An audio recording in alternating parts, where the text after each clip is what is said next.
Hi friends, welcome back to my channel. ఈ స్టోరీకి writer SNMR Sridhar గారండి. శ్రీధర్ గారి అన్ని స్టోరీస్ కి కాపీరైట్స్ వర్తిస్తాయి. ఆయన పర్మిషన్ లేకుండా యూట్యూబ్ లోనే కాదు మరే ఇతర సోషల్ మీడియా నెట్వర్క్ లో కూడా ఆయన స్టోరీస్ ని అప్లోడ్ చేయడానికి వీల్లేదు. దయచేసి అలా చేయకండి ఫ్రెండ్స్. అలా చేస్తే లీగల్ గా చాలా ప్రాబ్లమ్స్ ఫేస్ చేయాల్సి వస్తాయి. అలానే ఈ స్టోరీస్ చదువుతున్న వాళ్ళైనా వింటున్న వాళ్ళైనా మీరు మరే ఛానల్లోనైనా శ్రీధర్ గారి స్టోరీస్ ని చూసినట్లయితే వెంటనే నాకు కామెంట్ బాక్స్ లో మెసేజ్ చేయండి. ఇది పూర్తిగా రైటర్ శ్రీధర్ గారి ఛానల్ అండి. కేవలం ఆయన స్టోరీస్ మాత్రమే ఇందులో ఉంటాయి. కానీ కొంతమంది పేర్లు మార్చి వేరే ఛానల్స్ లో ఆయన స్టోరీస్ ని అప్లోడ్ చేస్తున్నారు. మీరు అలా చూసినట్లయితే నాకు మెసేజ్ చేయండి. ఇక లేట్ చేయకుండా వీడియోలోకి వెళ్ళిపోదాం ఫ్రెండ్స్. ఎస్ఎన్ఎంఆర్ శ్రీధర్ గారు రాసినటువంటి శిఖర 52వ భాగం. మమ్మీ, ఈ రోజు నన్ను ఎగ్జిబిషన్ కి తీసుకెళ్తానన్నావు అని అడిగాడు శౌర్య. గుర్తుంది నాన్న, ఈవినింగ్ తొందరగా వస్తాను. స్కూల్ నుండి డైరెక్ట్ గా వెళ్ళిపోదాం, ఓకేనా అంటే థ్యాంక్ యూ మమ్మీ అంటూ శిఖరని చుట్టుకుపోయాడు శౌర్య. శిఖర శౌర్యని స్కూల్లో డ్రాప్ చేసి వెళ్లిపోగానే స్కూల్ లోపలికి వెళ్తున్న శౌర్యకి ఎదురుగా కార్ బ్యానెట్ కి ఆనుకొని హ్యాండ్స్ ఫోల్డ్ చేసుకుని తననే చూస్తున్న సిద్ధుని చూడగానే చెప్పలేని సంతోషం వచ్చేసింది. అంకుల్ అంటూ పరిగెత్తుకుంటూ వెళ్తుంటే నవ్వుతూ చేతులు చాపాడు సిద్ధు. 4 అడుగుల్లో సిద్ధు చేతిలో వాలిపోయేవాడు కాస్త శిఖర మాటలు గుర్తురాగానే ఎవరో ఆపినట్టే ఆగిపోయాడు. ఇంకోసారి అతనితో మాట్లాడితే నా మీదొట్టే అన్న శిఖర మాటలకు సైలెంట్ గా తలొంచుకున్నాడు. ఏనన్నా అలాగిపోయావేంటి, కమ్ అంటూ సిద్ధు ముందుకొస్తుంటే ఊహూ అంటూ వెనక్కి అడుగులేస్తూ వద్దంకుల్, నా కోసం ఇక మీరు రావద్దండి. ఎందుకురా? మా మమ్మీ మీతో మాట్లాడొద్దని ఒట్టు వేయించుకుంది. కోపంగా మీ అమ్మకి పిచ్చెక్కువైందిరా, అందుకే పసివాడివని కూడా చూడకుండా నీతో అడ్డమైన ఒట్లు వేయించుకుంటుంది. తన మాటలు పట్టించుకోకు అన్నాడు. ఇదిగో నీకోసం నీకిష్టమైన చాక్లెట్స్ తీసుకొచ్చాను, తీసుకో అంటే వద్దంకుల్, నాకు మా మమ్మీ అంటే చాలా ఇష్టం. తన మాట నేనెప్పుడూ కాదన్ను. నన్ను సేవ్ చేసినందుకు చాలా థ్యాంక్స్. ఇంకెప్పుడు నా కోసం రాకండి అని చెప్పి తలోంచుకుని బాధగా అక్కడి నుండి వెళ్ళిపోతుంటే సిద్ధు మనసంతా మెలిపెట్టినట్టే అనిపించింది.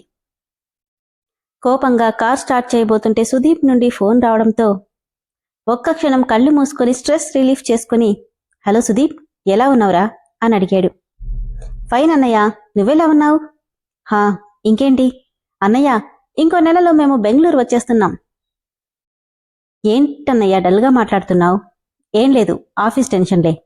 అలాగా, అయితే నీకు హ్యాపీగా అనిపించే న్యూస్ చెప్తాను. ఏంట్రా అది? నిన్నేదో అన్నాడని మావయ్యని డాడ్ ఏమన్నారో తెలుసా అంటూ జరిగింది చెప్పి మమ్మీ ఎంత హ్యాపీ ఫీల్ అయిందో. డాడ్ నీ గురించి శకుని మామతో పాజిటివ్గా మాట్లాడాడు అంటే అలాగా అని మాత్రం అన్నాడు. అదే ఇంతకుముందైతే తండ్రి నుండి ఆ కాంప్లిమెంట్కి ఎగిరి గంతేసేవాడు. కానీ ఇప్పుడు తన మనసంతా శిఖర శౌర్య వీళ్ళిద్దరి చుట్టే తిరుగుతుండడంతో అదేం పెద్దగా హ్యాపీనెస్ ఇవ్వలేదు సిద్ధూర్తికి. ఏంటన్నయ్యా, నీకు హ్యాపీగా లేదా?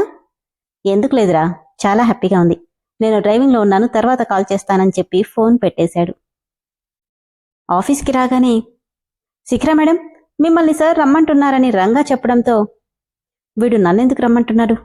నిన్నంతా సైలెంట్గా ఉంటే ఇక నా జోలికి రాడనుకున్నా, కానీ మళ్ళీ పిలుస్తున్నాడు అనుకుంటూనే తన క్యాబిన్కి వెళ్ళి ఎక్స్క్యూజ్ మీ సార్ అంటూ డోర్ కొట్టింది. ఎస్ కమింగ్ అనడంతో లోపలికెళ్ళి పిలిచారంట.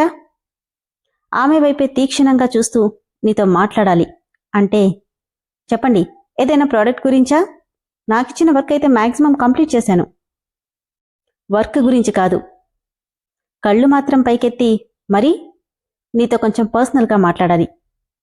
సారీ సార్, కనిపించిన ప్రతి వాళ్లతోనూ పర్సనల్ డిస్కస్ చేసే అలవాటు నాకు లేదు.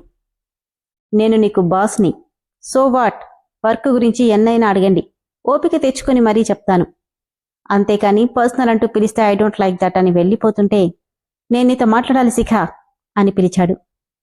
శిఖర, మీకు నాకు ఎలాంటి సంబంధం లేదు, నన్ను మీ ఇష్టం వచ్చినట్టు పిలవడానికి అని చెప్పి విసురుగా డోర్ ఓపెన్ చేసుకుని వెళ్ళిపోయింది శిఖర. తను వెళ్లిన వైపే చూస్తూ ఎలా మాట్లాడవో నేను చూస్తున్నాను అని కసిగా అనుకున్నాడు సిద్ధార్థ్. గుడ్ మార్నింగ్ సాత్విక్ అంటూ విష్ చేసింది Sameera. Very good morning Sameera. ఇంతకీ నీ రిజల్ట్ ఎప్పుడు అని అడిగితే ఇంకో 2 డేస్లో. అలాగా, అయితే ట్రైనింగ్కి 1 ఇయర్ అవుట్ ఆఫ్ స్టేషన్ అనమాట. అప్పుడేనా? ముందు పాస్ అవ్వాలిగా. అదేంటలా అంటావు? ఫిలిమ్స్ వరకు వచ్చావంటే నువ్వు ఆల్మోస్ట్ సక్సెస్ అయినట్టే. చూస్తూ ఉండు, ఫిలిమ్స్ కూడా పాస్ అయి ట్రైనింగ్ కూడా వెళ్తావు అంటే థ్యాంక్స్ చెప్పాడు. మళ్ళీ తర్వాత నాకు దొరుకుతావో లేదో, నాతో ఒక కప్ కాఫీకి రావచ్చుగా అంటే నవ్వి సరే పద అనడంతో thank you Satvik, thank you so much అంటూ ఇద్దరు క్యాంటీన్కెళ్లారు. ఫస్ట్ టైం నేను పిలవగానే నాతో కాఫీకొచ్చావు. ఐఎమ్ సో హ్యాపీ సాత్విక్ అంటూనే 2 కాఫీ ఆర్డర్ ఇచ్చి కూర్చున్నారిద్దరు. సో వాట్ నెక్స్ట్? ఏముంది, ప్రిలిమ్స్ సెలెక్ట్ అయితే ట్రైనింగ్కి వెళ్ళాలి. అబ్బా, అదేటో సెలెక్ట్ అవుతావు, మరి పెళ్ళెప్పుడు? పెళ్ళా? అదేంటి పెళ్ళా అనేసావు? ఏ చేసుకోవా? అప్పుడేనా? నన్ను ఇంత దూరం తీసుకొచ్చిన శిఖరకి నా గోల్ రీచ్ అయ్యి తనకి గిఫ్ట్గా ఇవ్వాలి, ఆ తర్వాతే ఏదైనా. శిఖర అనగానే మాడిపోయిన ముఖంతో ఈ సాత్విక్ ఎంతసేపు ఆ శిఖర నామజపంతోనే సరిపోతుంది. ఆ మహాతల్లి ఏం చేసిందో ఏంటో ఇంతలా కట్టిపడేసింది అనుకుంటుంటే ఏమాలోచిస్తున్నావు సమీరా అని అడిగాడు సాత్విక్. ఏం లేదు, నాకు ప్రామిస్ చేస్తావా?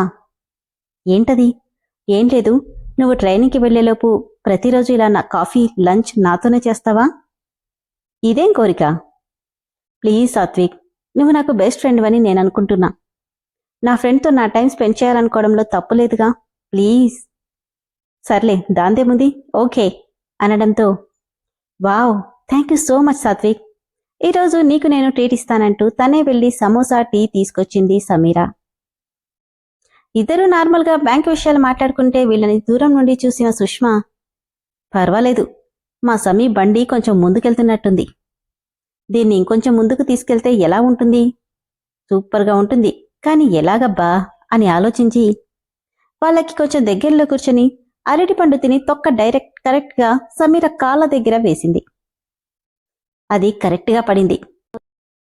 సాత్విక్, ఇప్పుడు చూడు ఏమవుతుందో, నీ బ్యాచిలర్ లైఫ్ కొంచెం కొంచెంగా కరగడం స్టార్ట్ అవుతుంది అనుకుంటూ కాఫీ తాగుతూ వాళ్ళనే అబ్జర్వ్ చేస్తుంది సుష్మా.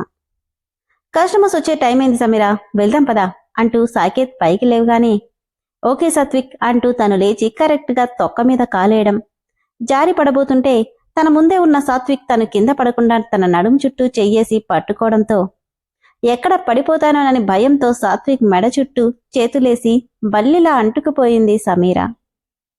మొదటిసారి తనకిష్టమైన వాడి కవిగిట్లో ఉన్నందుకు సమీరలో సంతోషం ఆకాశాన్ని అంటుతుంటే ప్రేమగా సాత్విక్ వెన్ను మీద తడుముతుంది. తనకెప్పుడు తెలియని ఆడపిల్ల స్పర్శకి ఒక్క క్షణం షాక్ అయినా వెంటనే తేరుకుని తనని దూరం జరిపేశాడు సాత్విక్.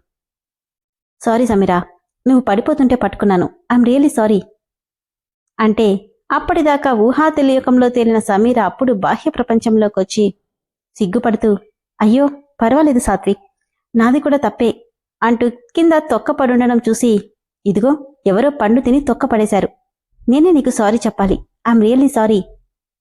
ఇట్స్ ఓకే పద అంటూ ఇద్దరూ వెళ్తుంటే ఇదేంటి సమీర టచ్కి సాత్విక్లో కెమికల్ రియాక్ట్ అయి ఇద్దరి కళ్ళు కలుసుకొని లవ్ స్టార్ట్ అవుతుందనుకుంటే ఈ సాత్విక్ కరెంట్ షాక్ కొట్టినట్టు తనని తోసేసి మరీ వెళ్ళిపోయాడనుకుని నిట్టూర్చింది సుష్మా. ప్రీతి, ఈరోజు నేను కొంచెం తొందరగా వెళ్ళాలి, నా వర్క్ నువ్వు కంప్లీట్ చేస్తావా అని తన కొలీగ్నే అడిగింది శఖర. ఓ దాందేముంది, చేస్తానులే, నువ్వు వెళ్ళు. థ్యాంక్ యూ, కానీ సార్ నీ పర్మిషన్ అడగాలి కదా. ఎందుకు, మేనేజర్ని అడిగితే సరిపోతుంది అని కృష్ణమూర్తిని కలవడానికి వెళ్ళింది. నాకే అబ్జెక్షన్ లేదమ్మా, బట్ సార్ ఏమంటారో. అదేంటి సార్, మేనేజర్గా మీకు చెప్తే సరిపోతుందిగా, నా వర్క్ ప్రీతి చేస్తుందిగా, ఇక ప్రాబ్లం ఏంటి? నాకే ప్రాబ్లం లేదమ్మా, కానీ సిద్ధు ఎందుకో నీ విషయంలో చాలా స్ట్రిక్ట్గా ఉంటున్నాడు, ఒకసారి ఆయన్నే వెళ్ళి కలిసి వెళ్ళు. కానీ సార్, చూడమ్మా, ఎండీని కాదని నేను కూడా ఏం చేయలేనుగా, సారీ అనడంతో ఇప్పుడేం చేయాలి, నేను అర్జెంటుగా వెళ్ళాలి, పాపం శౌర్యని ఎగ్జిబిషన్ కూడా తీసుకెళ్తానని చెప్పాను, వాడు వెయిట్ చేస్తూ ఉంటాడు, కానీ ఈ స్టాడిస్ని కలవక తప్పేలా లేదు అనుకొని చేసేదేమీ లేక సిద్ధుని కలవడానికి వెళ్ళింది శిఖర. వాట్, లీవ్ కావాలా? అది కూడా హాఫ్ ఎ డే? అవును, ఎందుకో మీకనవసరం. అఫ్కోర్స్ లీవ్ ఇచ్చేది నేను కాబట్టి రీజన్ని బట్టి లీవ్ శాంక్షన్ చేస్తాను అని సిద్ధార్థ్ అంటే కోపాన్నంతా బిగబట్టి పర్సనల్ వర్క్ ఉంది అంది. ఎక్కడా, లాడ్జ్లోనా అని వెటకారంగా అడిగాడు సిద్ధు. గట్టిగా సిద్ధు అంటే సిద్ధార్థ్, నేను నీ బాస్ని, రెస్పెక్ట్ ఇవ్వడం నేర్చుకో మిస్ శిఖర అనబోయి అవును, నిన్ను మిస్ అనాలా మిస్సెస్ అనాలా? వై బికాస్ పెళ్ళైన వాళ్ళని మిస్సెస్ అంటారు, మరి పెళ్లి కాకుండా బిడ్డని కన్న వాళ్ళని ఏమంటారో నాకు తెలీదు. అదంత అనవసరం. లీవ్ ఇస్తారా ఇవ్వరా అని అడిగింది. ఎక్కడికో చెప్పు, ఇస్తాను. కొంపదీసి లార్డ్ అని ఏదో అనబోతుంటే, ఎక్స్క్యూజ్ మీ, నోరు అదుపులో పెట్టుకోకపోతే నా చేతులు మాట్లాడతాయి. ఎందుకంత కోపం? వర్క్ అంటేను లండన్లోనా అనబోయి పొరపాటున వచ్చేసింది అని లీవ్ ఇవ్వడం కుదరదు. అండ్ నీకిచ్చిన వర్క్ ఫస్ట్ కంప్లీట్ చేయి. అలా కాదని పక్క వాళ్ళకిచ్చి వెళ్ళిపోవాలని చూస్తే నాలో ఉండే అసలైన సాడిస్ట్ బయటకొస్తాడు, జాగ్రత్త. కానీ నేను నో మోర్ ఆర్గ్యుమెంట్స్ అని గట్టిగా అనడంతో ఇంకేం చెయ్యలేక విసురుగా వెళ్ళిపోయింది శిఖర. ఏమైందే? ఆ సాడిస్ట్ లీవ్ ఇవ్వనన్నాడు. ఏం చేస్తావు? వర్క్ త్వరగా ఫినిష్ చేసి వెళ్ళిపోతానంటూ ఫాస్ట్గా స్టార్ట్ చేసింది. థ్యాంక్ గాడ్ అయిపోయింది అనుకుని వెళ్ళబోతుంటే రంగా ఇంకో ఫైల్ తీసుకొచ్చి, మేడం అర్జెంటుగా ఇది కంప్లీట్ చేయమన్నారు సార్ అన్నాడు. అబ్బా, ఈరోజు కుదిరేలా లేదు అనుకుని మీనాకి ఫోన్ చేసి శౌర్యని తీసుకురమ్మని చెప్పి వర్క్ స్టార్ట్ చేసింది. అదంతా కంప్లీట్ అయ్యేసరికి నైట్ 9 అయిపోయింది.